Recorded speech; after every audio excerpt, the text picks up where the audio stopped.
안녕하세요. 여러분의 삶이 눈부시게 빛나길 바라는 루나펄스입니다.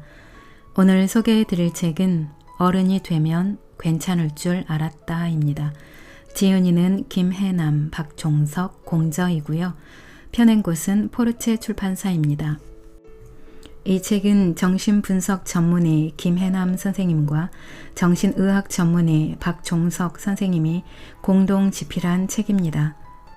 어릴 적 우리는 어른이 되면 마음도 그만큼 단단해질 줄 알았습니다. 어지간한 상처에는 쉽사리 넘어지지도 않고 울지도 않을 줄 알았죠.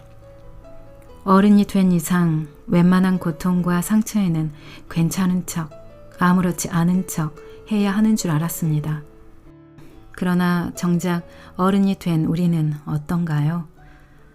경험만 더 보태어졌을 뿐 어른이 되어서도 우리의 삶은 아직도 서툴고 우리의 감정은 여전히 여리고 아프지요. 이 책은 이렇듯 이제 어른이라는 이름으로 살아가야 하는 우리들의 다양한 감정들, 상대방 때문에 때로는 자기 자신 때문에 마주하게 되는 일상 속 모든 고통과 아픔에 대해 내놓는 처방전입니다. 이 책은 현대를 살아가는 누구나 겪을 수밖에 없는 마음의 고통과 아픔의 원인을 찾아 우리 자신의 마음을 정확하게 읽을 수 있는 기회를 제공합니다.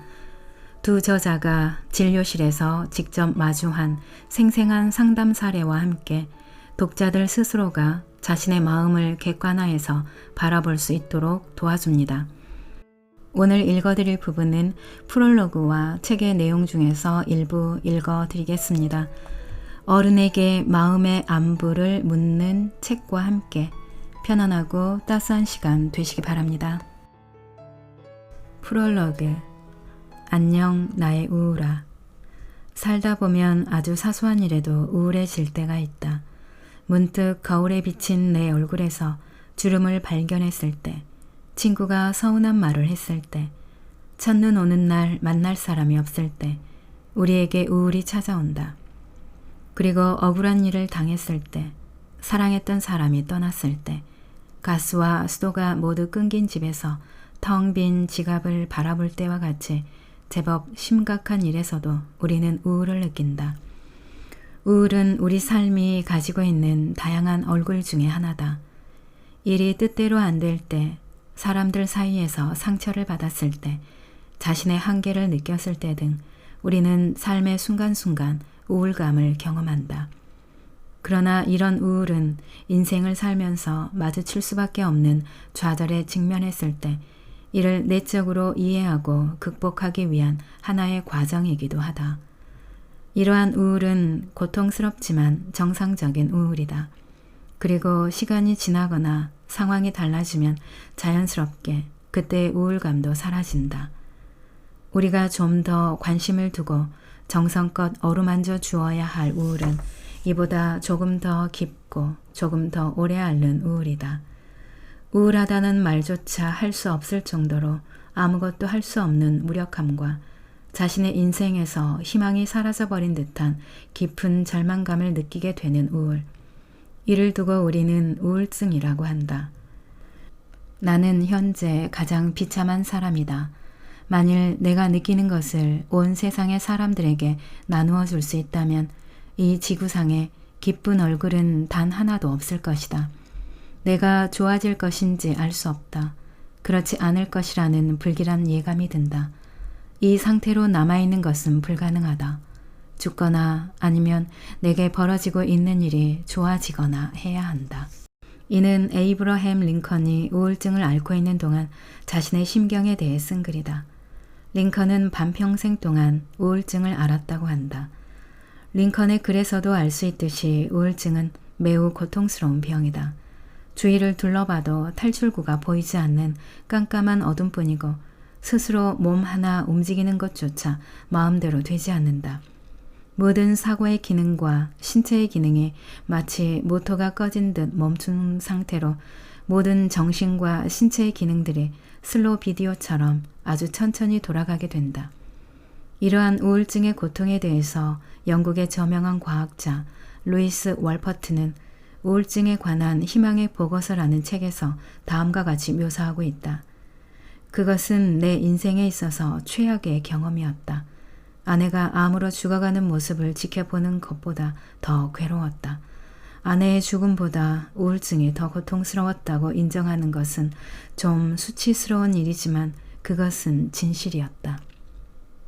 우울증은 그 병을 앓고 있는 사람이 아니면 도저히 그 고통을 짐작하기도 힘들 정도의 고통의 극한 상황으로 우리를 밀어넣는다.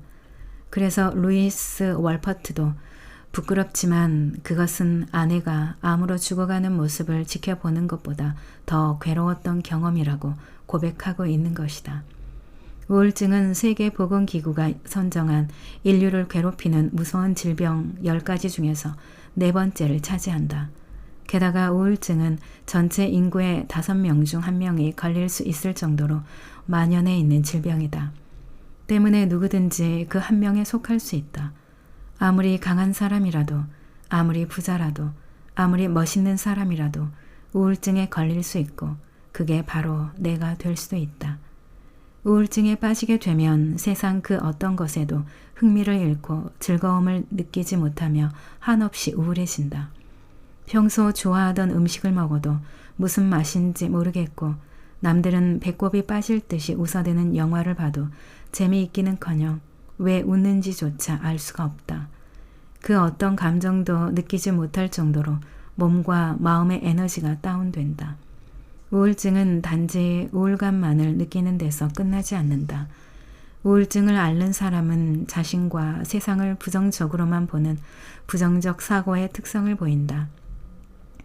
또한 막연한 죄책감과 자신이 죄를 저질렀다는 죄악 망상을 보이기도 하고 무가치감이나 자신은 가난하고 모든 것에서 실패했으며 아무것도 남지 않았다는 빈곤 망상을 보이기도 한다. 때로는 죽을 병에 걸렸다는 신체적 망상을 보이기도 한다. 더군다나 우울증은 화병, 산후우울증, 고산병, 대사병, 주부우울증, 빈둥지증후군, 계절성 우울증, 중년기 우울증, 가면성 우울증 같이 여러 가지 다양한 형태로 나타날 수도 있다. 때문에 반드시 전문적인 치료가 필요하다. 우리나라 사람들은 정신질환에 대해 깊은 거부감과 편견을 가지고 있다. 몸이 아픈 사람에게는 자연스레 병원을 찾아가 볼 것을 권유하면서도 마음이 아프다거나 우울하다고 하면 그것을 심각하게 받아들이지 않고 개인적인 성격의 문제나 의지의 문제로 돌려버린다. 게다가 정신의학과에 대한 편견 또한 매우 심각하다. 정신과는 소위 말하는 미친 사람들만 가는 병원 정도로 알고 있는 경우가 많으며 행여나 정신과에 다니는 것을 누가 볼까봐 집 근처 병원에는 절대로 가지 않는다. 또한 정신과 약을 먹으면 중독되고 바보가 된다. 한번 정신과에 가면 그 기록은 평생 따라다닌다 등의 잘못된 믿음은 사람들의 두려움을 더욱 부추긴다. 제 아무리 심각한 우울증이라도 그래봤자 병일 뿐이다. 증세는 심각하지만 빠른 진단과 바른 치료만 이루어진다면 결국 회복이 되며 완치도 얼마든지 가능하다. 그러므로 우리가 폐렴에 걸렸을 때 병원에 가서 약을 먹고 치료를 받는 것처럼 마음의 독감인 우울증도 감추거나 미루지 말고 적극적으로 치료를 받아야 한다. 우울증은 치료를 시작하면 대부분 3개월 안에 호전된다. 다시는 보지 못할 것 같았던 햇빛과 맑고 시원한 바람이 부는 세상, 그리고 이웃들의 따스한 미소를 다시 만나서 사소한 것에도 감사하는 법을 배울 수 있게 된다. 그리고 다시금 세상을 향한 여행을 시작할 수 있다. 하지만 그대로 방치할 경우 우울증은 오랫동안 우리 곁에 머문다. 그동안의 극심한 고통은 개인을 황폐하게 만들고 심리적, 사회적 합병증을 부리게 된다. 그 중에서도 자살의 위험성은 특히나 심각하다. 우울증은 분명 치료될 수 있는 병이며 그 지옥 같은 어둠의 끝은 반드시 있다. 그러니 지금은 죽을 것 같이 괴로워도 이 우울증은 반드시 좋아질 것이고 다시 원래의 자신으로 돌아갈 수 있다는 것을 믿어야 한다. 이는 막연한 바람이나 위로가 아닌 의학적으로 증명된 분명한 사실이다. 우울증은 동굴이 아니라 터널이다. 그리고 그 터널의 끝에는 밝은 빛이 나를 기다리고 있다. 그러니 아무리 고통스럽고 괴로워도 희망의 끝만 놓지 않으면 그날은 반드시 온다. 다시 생생한 감정을 느끼고 나의 의지대로 생각하고 행동하며 두 발로 서서 발끝으로 다가오는 땅의 기운을 느끼고 잠시 멈추었던 여행을 계속할 수 있는 날은 반드시 온다. 그러니 삶의 어느 순간에 우울과 만나게 되면 당황하거나 외면하지 말고 당당하게 인사해야 한다. 그래야 우울과 건강하게 이별할 수 있다. 제목, 탈 대로 다 타버려 아무것도 남지 않은 당신에게. 번아웃 증후군. 출근하는 것이 끔찍하게 싫은 날이 있다. 이불을 둘둘 감고 조금만 더 하며 버티다 시계를 확인하곤 화들짝 놀라 출근 준비를 시작한다. 일주일에 두세 번은 찾아오는 불면증 때문에 밤새 잠을 설치고 새벽이 되어서야 겨우 눈을 붙인 것 같다. 몸이 피곤하니 만사가 귀찮고 친구나 가족들에게 괜히 예민해져서 짜증만 낸다. 한국인의 90%는 주로 월요일 아침에 이러한 증상을 경험한다. 흔히 말하는 번아웃 증후군을 겪게 되는 것이다. 번아웃 증후군은 공식적인 진단은 아니다. 급성 스트레스 장애와 적응 장애, 가벼운 우울증이 적당히 섞여 있는 증상을 말한다. 9호선 급행열차에 겨우겨우 몸을 구겨놓고 출근한 탓에 회사에 도착하기도 전에 진이 다 빠져버렸다. 주중엔 정신없이 움직이다 보니 내가 사라지고 주말엔 밀린 집안일을 하느라 쉬어도 쉰 것 같지 않게 몸이 무겁다. 하루하루가 숨가쁘게 바쁘지만 한편으론 너무 지겹고 반복적이라 즐거움이라고는 없다. 저마다 표현은 다르지만 증상의 공통점은 메말랐다. 에너지가 바닥났다. 더는 버틸 수 없을 것 같다는 것이다. 탈 대로 다 타버리고 아무것도 남지 않은 탈진의 상태에서 몸은 끝도 없이 바닥으로 가라앉고 신경은 한 올 한 올 예민해져서 날카로운 칼처럼 타인을 찔러댄다. 열심히 잘 하려는 함정에 빠진 번아웃 증후군. 번아웃 증후군은 목표나 야망이 크고 이를 이루기 위해 전력을 다해 달리는 사람에게서 주로 나타난다. 물론 개인적인 특성이 아니더라도 사회가 열심히 달리지 않을 수 없게 사람들을 몰아가고 노동량에 걸맞은 충분한 양질의 휴식이 주어지지 않으니 잠재적인 번아웃 증후군들이 많이 생겨나는 추세다. 번아웃 증후군이 생기는 이유에 뇌과학적으로 접근한다면 우리 몸의 에너지 원인 도파민과 만족을 담당하는 보상회로의 이상 혹은 스트레스 호르몬인 코티솔의 불균형 때문이라고 설명할 수 있다. 쉽게 말하면 내가 너무 지쳤다는 걸 인지하지 못한 상태로 일을 계속한다거나 혹은 지쳤다는 사실을 알지만 일을 계속할 수밖에 없는 상황일 때 생기는 증상이다. 즉, 내 체력의 한계를 넘어 일을 계속할 때에 발생할 수 있는 증상이다. 열심히 일한 당신 떠나라는 유명 광고의 카피처럼 보통은 이런 경우 주위에선 여행이나 휴가 등을 권한다. 그런데 이는 그다지 현실적인 조언이 아니다. 경제적으로 왕성한 활동을 하는 30, 40대들은 기껏해야 1년에 평균 4, 5일 정도의 휴가를 간다고 한다. 더군다나 부양가족, 자녀가 있는 사람이나 워킹맘들은 그 시간마저도 또 다른 의미의 노동에 시달려야 한다. 그러니 1년에 한두 달씩 여유 있게 하와이나 발리 같은 조용한 휴양지에 갈 수 있는 극소수의 사람을 제외하면 여행이나 휴가는 근본적인 해결책이 될 수 없다. 우리는 스스로 지친 걸 알면서도 남들도 다 그런데 뭐 힘들지만 어떡해 월급 때문에라도 출근은 해야지라며 번아웃의 신호를 애써 무시하곤 한다. 이렇게 내가 너무 지쳤다는 사실을 모른 척하거나 무시하면 우리의 몸과 마음은 눈치 없는 주인 대신 감정적, 신체적인 신호를 보낸다. 처음 본 사람에게도 언성이 높아지고 날카로워진다거나 사소한 일에도 싸움닭처럼 예민하게 행동하는 일이 생긴다. 오늘 누구 한 명만 걸려라. 나 한번 건드리기만 해보라며 벼르게 되는 것이다. 또한 미팅이나 업무를 점점 미루게 되고 거래처나 상사의 연락도 받기 싫어진다. 스트레스가 높아지면 불안과 우울의 감정이 조금씩 생기는데 이때에는 충분한 휴식으로 세로토닌이 만들어져야 피곤한 뇌와 마음을 달래줄 수 있다. 하지만 번아웃 상태에서는 이것이 불가능하기 때문에 감정은 더 격해지고 가슴이 화끈거리고 만성 두통에 과민성 대장염, 변비와 불면증까지 따라온다.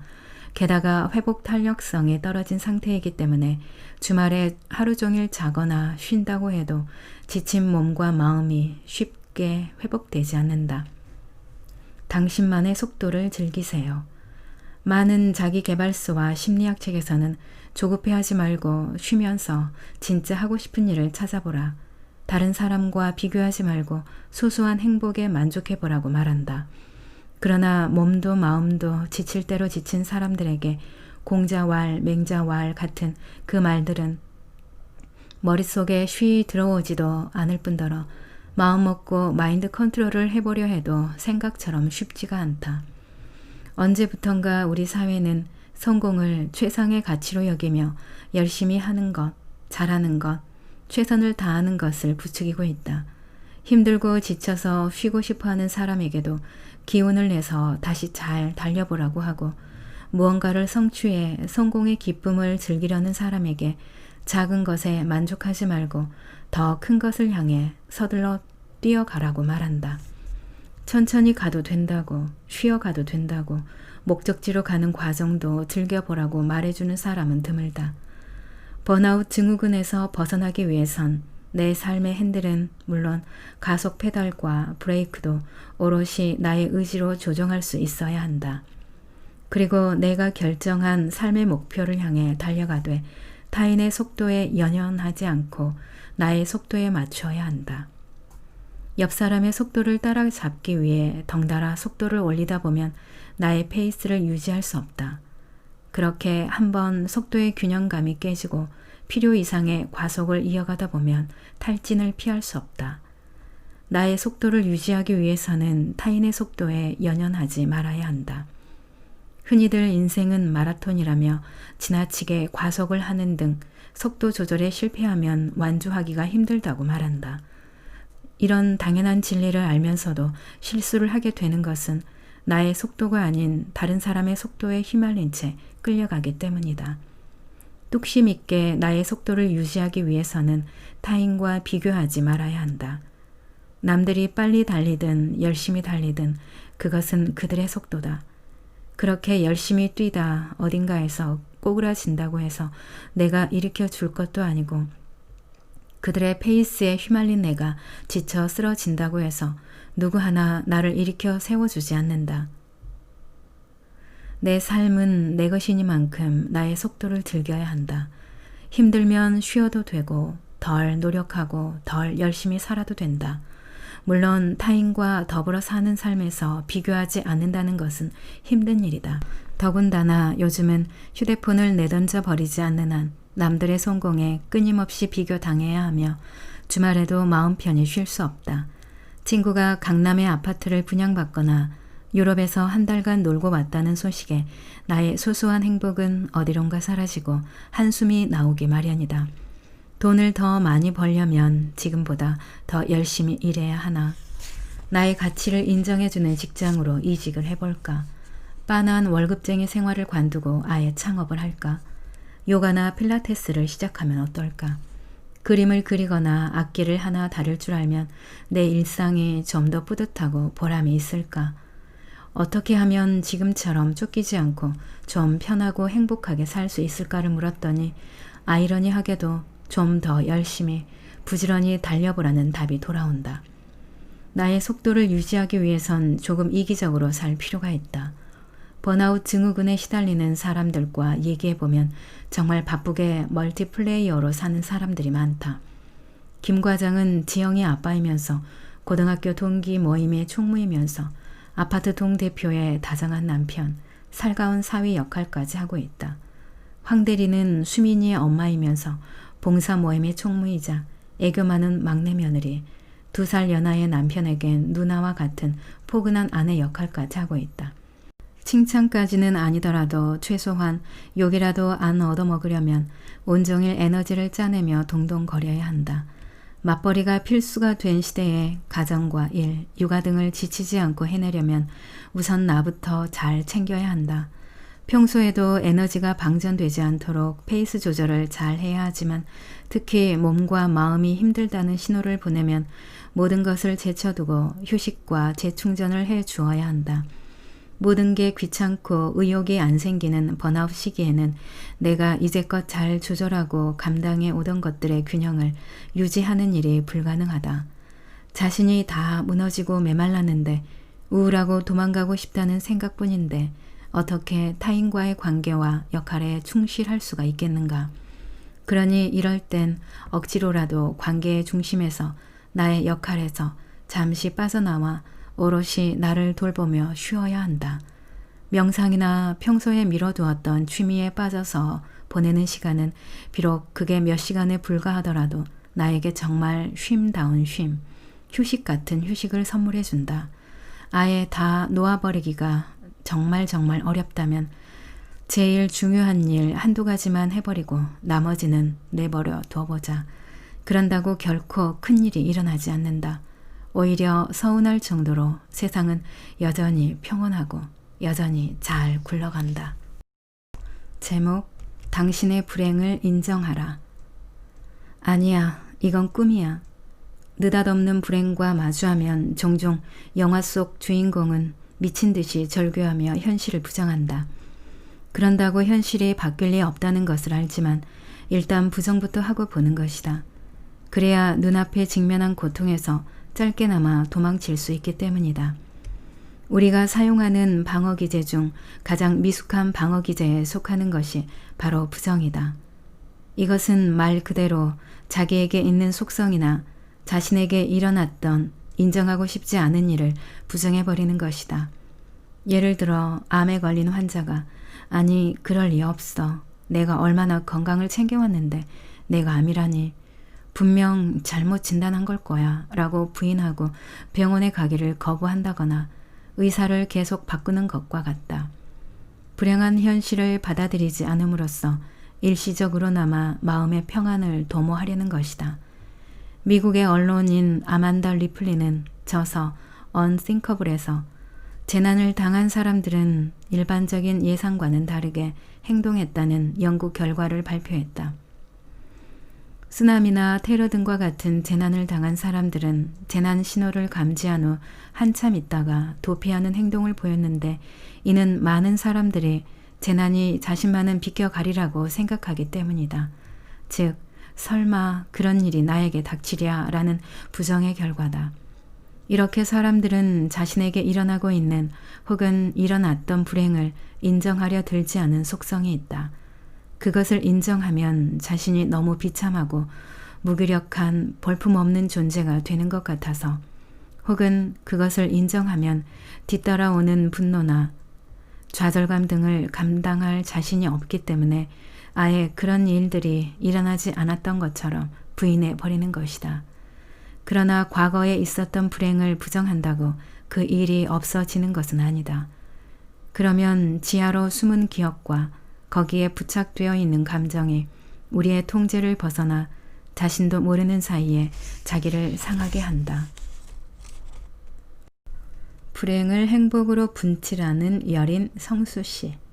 성수씨는 명랑하고 활발하며 항상 주변 사람들을 챙겨주고 굳은 일을 도맡아 해서 어디서든 환영받는 사람이다. 그런데 한 모임에서 사람들이 자신을 두고 너무 설친다며 뒷말을 하는 것을 들은 다음부터 급격하게 우울해졌다. 몸이 물먹은 솜처럼 처지고 무슨 일을 해도 의욕이 생기지 않는 데다 사람들도 만나기 싫어졌다. 전 어디서든 솔선수범하면서 열심히 살았어요. 모임 후엔 늘 뒷정리도 도맡아 했고요.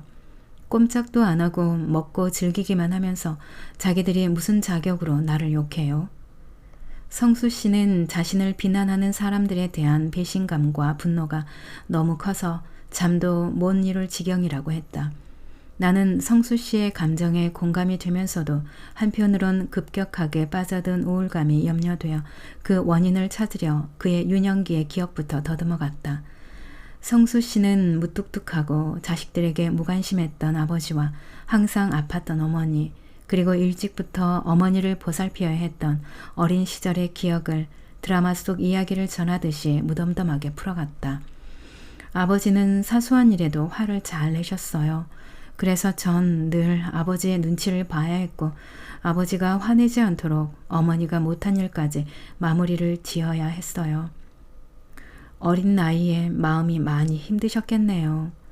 아니에요. 그 정도야 어느 가정이든 있는 사소한 문제죠. 우리 가족은 그때도 지금도 큰 문제 없이 화목하게 잘 살고 있어요.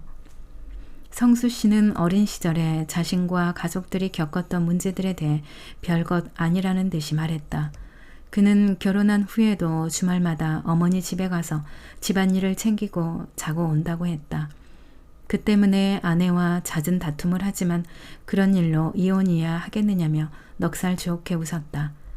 1년간 꾸준히 면담을 이어오는 동안 성수 씨는 어떤 이야기든지 별다른 감정의 동요 없이 덤덤하게 말을 했다. 치료자가 심심하지 않게 과거의 행동이나 상황에 대해 나름의 해석도 해가면서 마치 숙제하듯이 이야기를 풀어나갔다. 면담을 지속한 지 1년이 지나서야 성수 씨는 비로소 눈물을 보이기 시작했다. 그리고 우울해하면서 슬픔에 잠겼다. 어린 시절에 힘들었던 문제에 관한 이야기만 나오면 우리 가족은 별 문제 없이 평탄하게 살았다며 극구 부정하던 성수 씨가 마침내 마음속 깊은 곳에 감정을 털어놓기 시작한 것이다. 너무 외롭고 두려웠어요. 난 엄마 아빠의 보호가 필요한 어린 아이였는데 아무도 날 보호해주지 않고 돌봐주지 않았어요. 부모님이 싸우는 게 싫고 아버지가 화를 내는 것이 두려워서 나는 힘들어도 엄마를 보살피고 도와야 했어요. 누구보다 화목하고 행복한 가정을 바랐지만 정작 자신의 어린 시절은 화목하지도 평온하지도 않았다는 것을 인정하는 일은 성수 씨에게 무척이나 큰 고통이고 슬픔이었다. 자신이 그렇게 엄마를 보호하고 화목한 가정을 만들려고 노력했는데 실은 자신이 그로 인해 외롭고 고통을 받았다는 사실을 인정한다면 그간의 노력이 허사가 되고 부모님에게 문제가 많았다는 것을 인정하는 게 되기 때문이었다. 그래서 성수 씨는 자신의 가족이 아무 문제도 없다는 믿음에 그토록 집착하고 있었던 것이다. 부모님에게 사랑받고 부모님을 기쁘게 해드리는 자랑스러운 아들이 되는 것이 꿈이었던 성수 씨에게 그것을 포기한다는 것은 자신이 살아온 시간을 가치 없게 만들고 부모님에 대한 억눌렸던 분노를 터져 나오게 하는 위험한 일이었다. 때문에 그는 지금껏 현실을 부정하고 외면해왔고 그 부작용으로 알 수 없는 긴장감과 막연한 불안에 시달려야 했다. 다행히 지속적인 면담을 통해 성수 씨는 자신의 불행을 인정하기 시작하고 문제의 본질을 볼 수 있게 되었다. 덕분에 그것을 풀 수 있는 힘이 생겨났다. 비록 그 과정에서 과거의 불안과 슬픔을 만나야 했고 자신을 보호하지 못했던 어머니에 대한 분노를 인정해야 했지만 이를 통해 비로소 성수 씨는 자신과 부모님의 모습을 제대로 볼 수 있게 되었다. 더불어 그는 어머니 역시 힘든 어린 시절을 보낸 탓에 어머니의 역할을 하는 법을 몰랐던 상처받은 영혼이란 사실을 알게 되었다. 이를 통해 그는 항상 어머니에 대해 가지고 있던 이유 모를 부채감과 불편한 감정을 이해하게 되었고 비로소 그 감정에서 벗어날 수 있었다. 과거의 불행을 인정하기, 그것이 문제를 푸는 시작점이다. 적을 알아야 전쟁에서 이길 수 있듯이 내 마음속에 있는 고통이 무엇인지 알아야 그것을 고칠 힘이 생긴다. 자아가 볼까 두려워서 부정하고 억압했던 기억을 인정하고 직시할 수 있다면 그것은 비로소 자아에 그것에 대처할 수 있는 힘이 생겼다는 것을 의미하기 때문이다. 누구에게나 불행하다고 느꼈던 시간이나 순간이 있다. 창피해서 죽을 것만 같았던 시간도 있다. 그런데 그것을 무작정 부정하고 억압하면 오히려 그것을 해결할 기회가 사라지게 된다. 그 결과 불행하고 창피했던 갈등이 더 깊고 어두운 동굴 속으로 숨어버린다. 그리고 보이지 않는 힘이 되어 우리의 현재에 영향을 미치게 된다. 그렇다고 일부러 힘들었던 옛 생각을 꺼낼 필요는 없다. 부정적인 사건이나 일에 몰두하는 것은 오히려 감정이나 사고 방향을 부정적인 측면으로 흐르게 함으로써 우울과 분노를 심화시키는 부작용이 있다. 그러한 기억은 전문의와의 면담 시간이면 족하다. 그러면 그 시간의 경험은 안전하게 과거의 갈등을 풀도록 도와줄 것이다. 만약 불행했던 과거의 기억이 동굴 속에 머물지 않고 수시로 떠올라 나를 괴롭힌다면 그것과 직면해야 한다. 그리고 당당하게 외쳐야 한다. 그래, 난 과거에 힘들었어. 그래서 화가 나고 슬퍼. 그러나 난 이제 어른이야. 그 힘든 시간 속에서도 난 이만큼 괜찮은 사람이 되었어. 그건 내 힘이야. 더 이상 과거가 나를 지배하도록 두지 마. 모든 감정은 정상이다. 감정 다스리기. 믿었던 친구에게 뒤통수를 맞았어요. 너무나 분하고 화가 나고 그 친구가 미워서 잠을 잘 수가 없어요. 이런 감정에 휩싸이는 내가 못난 건가요? 믿었던 친구에게 배신을 당하면 분하고 화가 나고 그 친구가 미운 게 당연하다. 친구에게 배신을 당하고도 그 친구가 여전히 좋고 기분이 즐겁다면 오히려 그게 더 이상하지 않은가? 기쁨, 행복함, 즐거움, 환희, 만족감, 편안함, 안정감, 좌절, 절망, 두려움, 공포, 지루함, 냉담함, 욕심, 슬픔, 쓸쓸함 등 인간이 느끼는 감정은 말로 다 표현할 수 없을 정도로 다양하고 미묘하다. 그리고 이 모든 감정은 다 정상이다. 감정은 일종의 신호이기도 하다.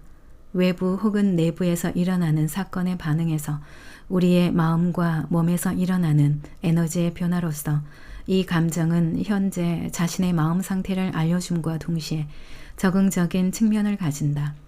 예컨대 분노는 부당한 대우로부터 자신을 보호하기 위한 감정이고 공포는 뱀을 만났을 때와 같이 위험한 상황을 피하기 위한 감정 반응이다.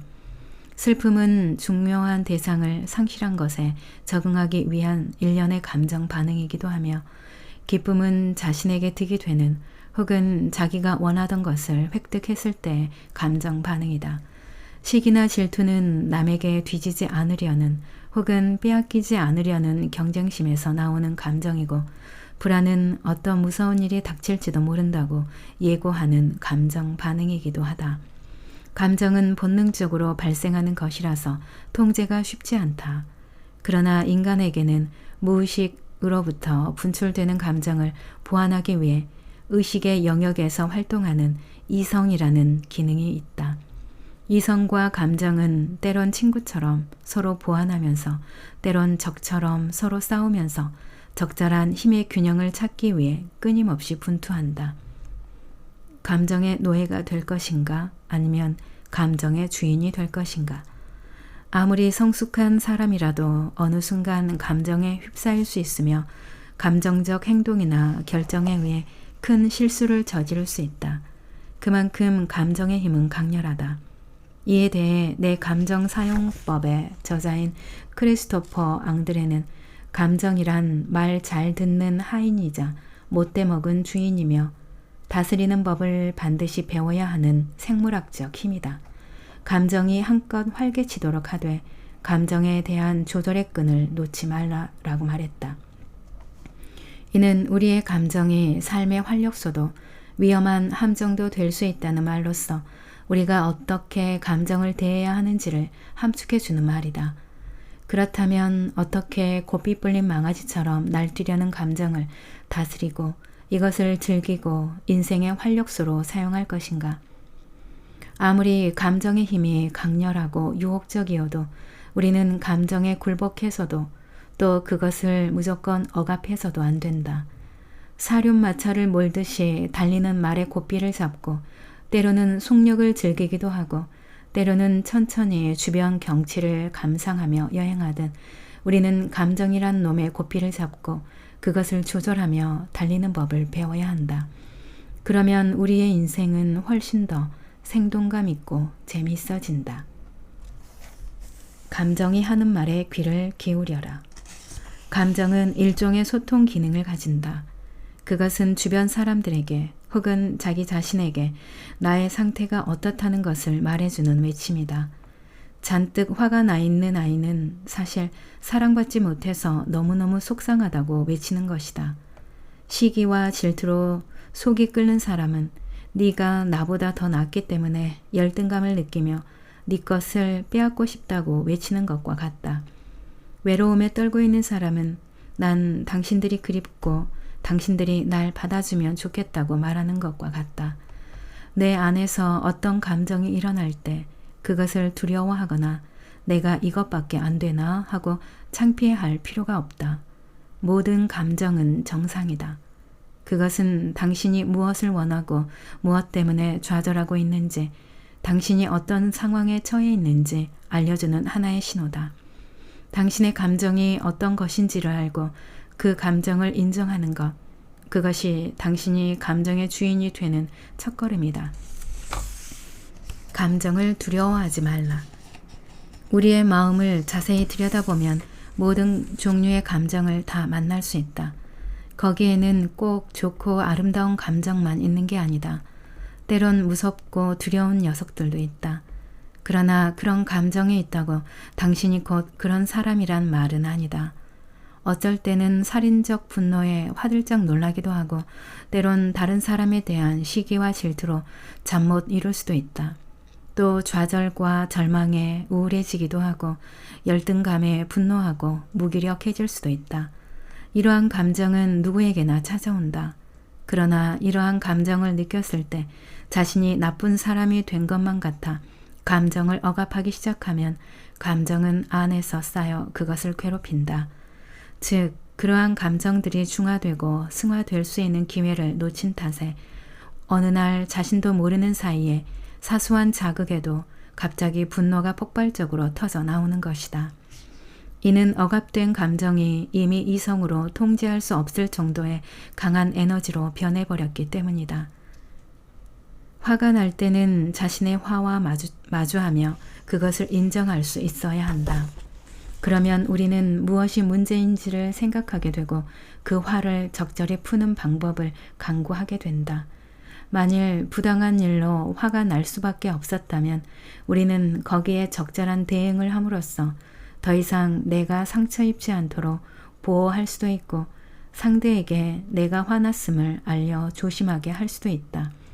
그럼으로써 상처의 악순환의 고리를 끊을 수 있다. 다시 말하자면 자신의 감정을 알고 그것을 자아의 통제 안에 두어야 한다는 것이다. 그러기 위해서는 자신의 감정을 두려워하지 말아야 한다. 모든 감정은 한번 일어났다가 시간이 지나면 쓰러지게 되어 있다.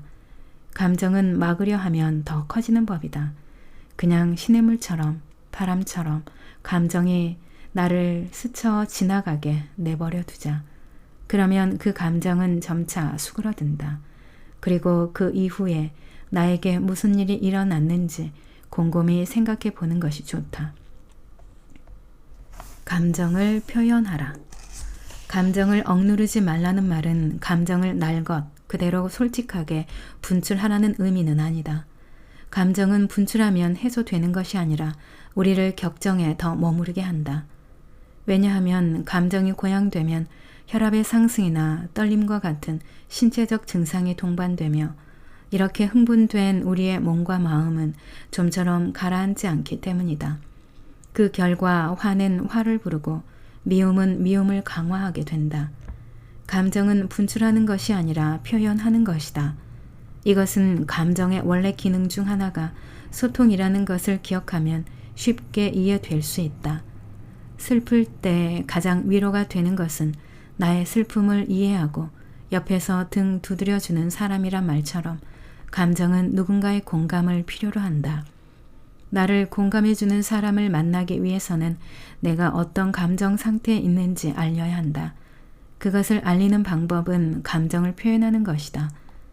어떤 사람은 평소엔 감정을 꾹꾹 눌러놓고 어느 순간 느닷없이 나 힘들어 혹은 나 슬퍼 라는 말을 툭 내뱉는다. 이럴 경우 되돌아오는 답은 네가 슬프면 난 죽고 싶은 상태겠다. 혹은 네가 힘들다고 하면 다른 사람들은 어떻게 사니? 엄살 떨지 마라는 등의 무심한 말이다. 그간 자신의 슬프거나 힘든 감정을 억압하고 전혀 드러내지 않았기에 상대방으로서는 그 감정에 공감하기 어렵기 때문이다. 그러나 막상 고민의 당사자는 아무도 자신의 감정을 공감해 주지 못한다고 서운해하고 좌절하게 된다. 감정은 에너지이기 때문에 적절한 표현을 통해 그 에너지가 쌓이지 않도록 할 필요성이 있다. 감정의 표현은 자신의 정신 건강을 위해서 필수적이다. 기쁠 때 기쁨을 느낄 수 있는 능력, 슬플 때 슬픔을 표현할 수 있는 능력, 화가 났을 때 나 화났어 라고 말할 수 있는 능력, 별것 아닌 당연한 것처럼 보이지만 사실 적절하게 자신의 감정을 표현한다는 것은 자신의 감정을 두려워하지 않고 자신의 감정이 무엇인지를 인식할 수 있으며 그것을 적절히 통제할 수 있다는 자신감을 필요로 하는 것이다. 너무 오래 나쁜 감정 속에 머물지 말라. 감정은 확대되고 전염되는 특징이 있다. 유쾌한 사람 옆에 있으면 같이 기분이 좋아지고 누군가 화가 나 있거나 슬퍼하면 함께 있는 사람들도 긴장하거나 암울해진다. 집단에서와 마찬가지로 한 사람 내에서도 감정은 스스로 증폭하는 특징이 있다. 왜냐하면 감정과 사고는 서로를 자극하며 유발되기 때문이다. 기분이 좋을 땐 다른 좋았던 일이나 행복했던 일들이 계속 떠오르고 우울하고 화가 나 있을 땐 그간 억울하고 화났던 일들이 꼬리에 꼬리를 물고 계속 떠오른다. 그리고 급기야는 화가 머리끝까지 올라와 폭발 직전까지 가기도 한다. 이 경우에는 자기가 처음에 무엇 때문에 화가 났는지 잊어버리기도 한다. 적절한 때에 멈추지 않으면 감정은 그에 맞는 생각이나 기억을 연상시키고 그 생각은 또다시 비슷한 감정을 유발하는 상승 효과를 가진다. 때문에 화가 나거나 억울한 감정이 들면 빨리 그 감정을 정리하고 거기에서 빠져나올 필요가 있다. 물론 부정적 감정이 다 나쁜 것은 아니다. 화나 회한 등의 감정은 자신의 실수나 잘못된 행동 또는 자신이 어느 부분에 취약한지 등을 알려준다. 그러나 여기서 멈추지 않고 계속 그 안에 머물러 있으면 어느새 부정적인 감정은 자신을 짓누르고 이미 지나가 버린 일을 두고 쓸데없는 화풀이를 하느라 에너지와 시간을 낭비하고 가까운 사람에게 상처를 주게 된다.